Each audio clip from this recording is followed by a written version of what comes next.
Tuhan bersamamu dan bersama rohmu. Inilah Injil suci menurut Markus.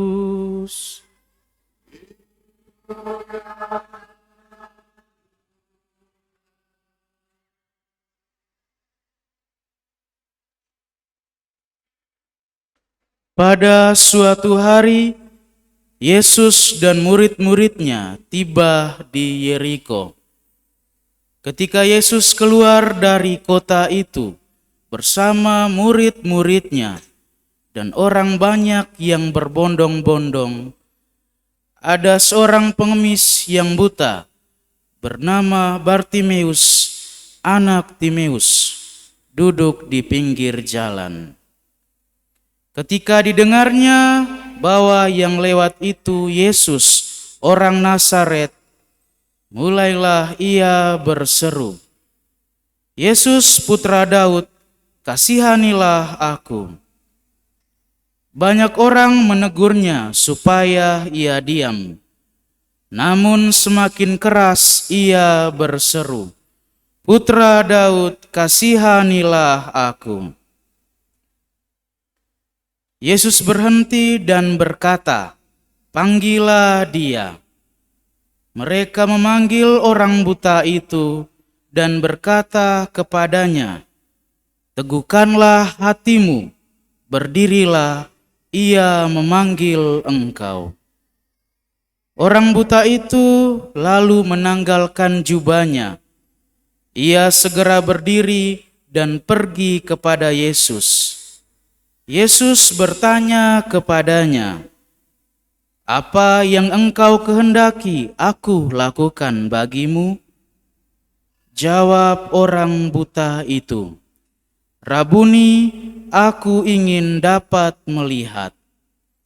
Yesus lalu berkata kepadanya, "Pergilah, imanmu telah menyelamatkan engkau." Pada saat itu juga ia dapat melihat. Lalu ia mengikuti Yesus dalam perjalanannya.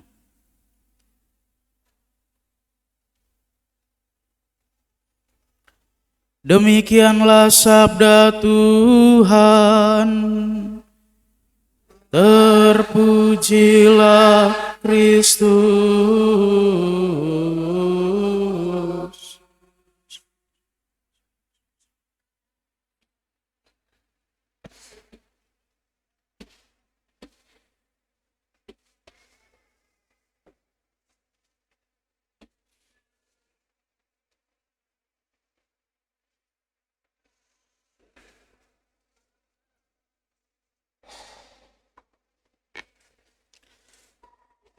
Saudara-saudari umat beriman yang dikasihi Kristus Tuhan, selamat hari Minggu. Tentu kita pernah menerima undangan yang disampaikan secara langsung ataupun melalui surat. Adapun maksud dari undangan tersebut supaya kita turut merasakan kebahagiaan, duka cita, ataupun arahan dari orang yang mengundang kita. Kita diajak untuk terlibat dalam suasana yang sedang dialaminya. Untuk menghadiri undangan tersebut, tentu kita mengadakan persiapan yang layak serta pantas untuk berpartisipasi dalam hajatan tersebut. Demikian pula yang dialami oleh Bartimeus dalam bacaan Injil yang baru saja kita dengarkan.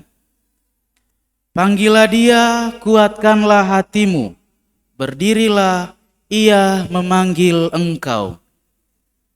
Bartimeus menyambut undangan itu, sehingga ia boleh merasakan kebaikan Allah dalam dirinya yang disalurkan melalui Yesus Kristus, Putra Allah.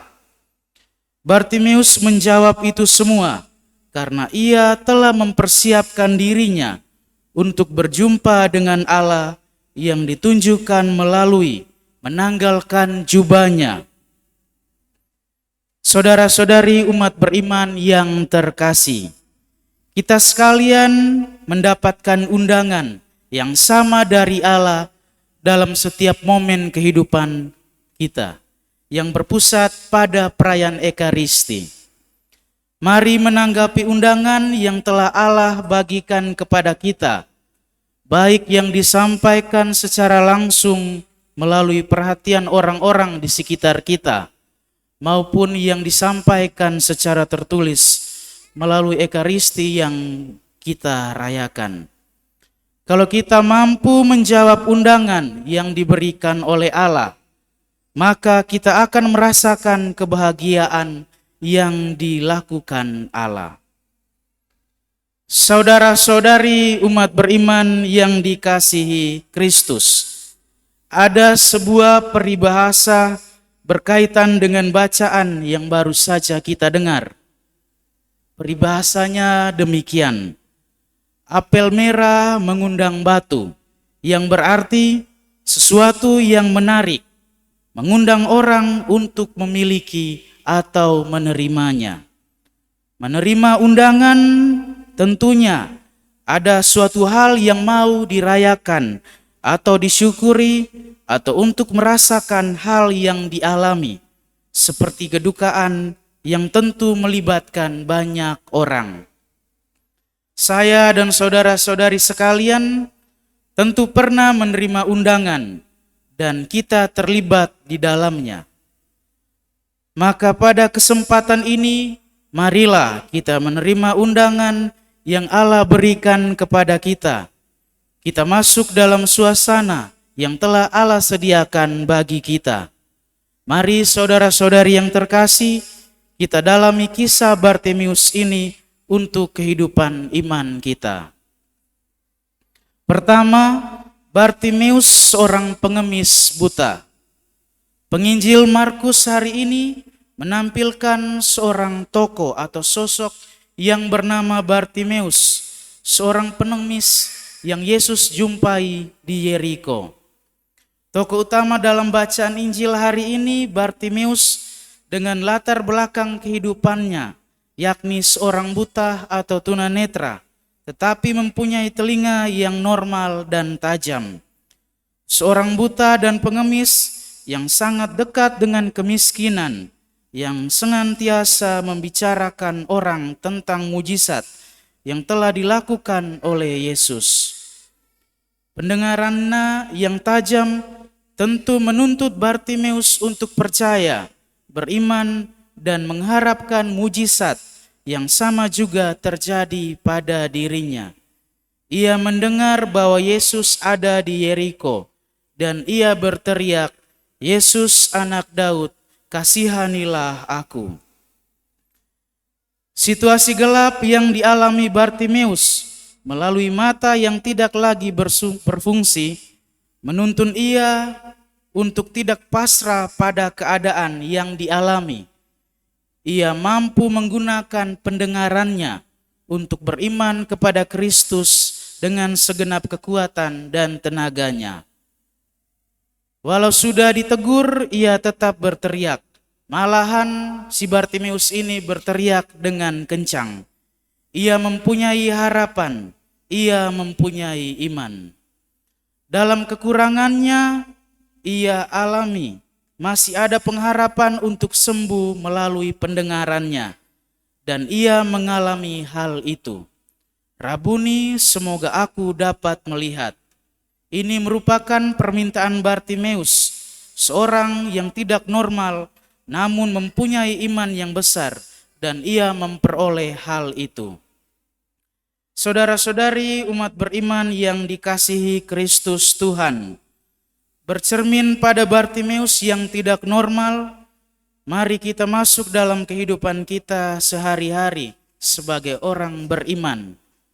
Dalam keadaan tubuh kita yang normal, panca indera kita yang lengkap, nampaknya kita masih jauh atau kalah jauh dengan si Bartimeus yang tidak normal ini. Kita mampu menggunakan panca indera, tetapi kita terkadang tidak mampu beriman secara baik. Terkadang kita beriman setengah-tengah, bahkan kita tidak beriman sama sekali. Situasi tubuh yang normal tidak mampu membuat kita berjumpa dengan Allah, atau bahkan tidak mampu membuat kita berteriak atau meminta untuk Allah hadir dalam doa-doa kita. Ada yang salah dari kehidupan kita. Mata kita tidak mampu melihat bahwa Tuhan selalu hadir dalam kehidupan kita. Hidung kita tidak mampu mencium aroma kebaikan Tuhan. Lidah kita tidak kita gunakan secara baik. Telinga kita tidak kita gunakan seksama untuk mendengar bisikan Tuhan yang menyapa kita. Dan kulit kita tidak kita laksanakan kehendak Tuhan.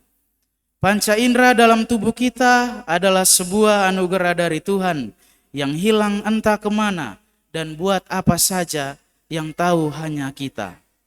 Kalau Bartimeus yang tidak normal mampu menerima rahmat dari Allah, masa kita yang normal ini tidak mampu menerima kebaikan dari Allah. Kedua, orang buta itu menanggalkan jubahnya. Dalam kekurangan yang dialami oleh Bartimeus, membuat ia sadar bahwa ia masih tidak pantas untuk berjumpa dengan Yesus. Ia sadar bahwa ia rapuh, tetapi ia dipanggil oleh Tuhan. Kesadaran inilah yang membuat ia mampu berjumpa dengan Yesus dan ia mengalami mujizat. Kesadaran menuntun iman supaya berdampak, dan hal itu memang terjadi pada si Bartimeus. Ia dapat melihat. Sebagai umat beriman yang dibekali khusus oleh Allah dengan akal budi, marilah kita memanfaatkan panggilan yang telah Allah titipkan dalam diri kita sebaik mungkin dan seindah mungkin, agar kita mampu menghasilkan kebaikan dalam kehidupan kita. Kita harus menyadari bahwa kita semua telah mendapat panggilan atau undangan khusus dari Allah. Walaupun kerap kali kita sebagai manusia, kita rapuh dan kita jatuh.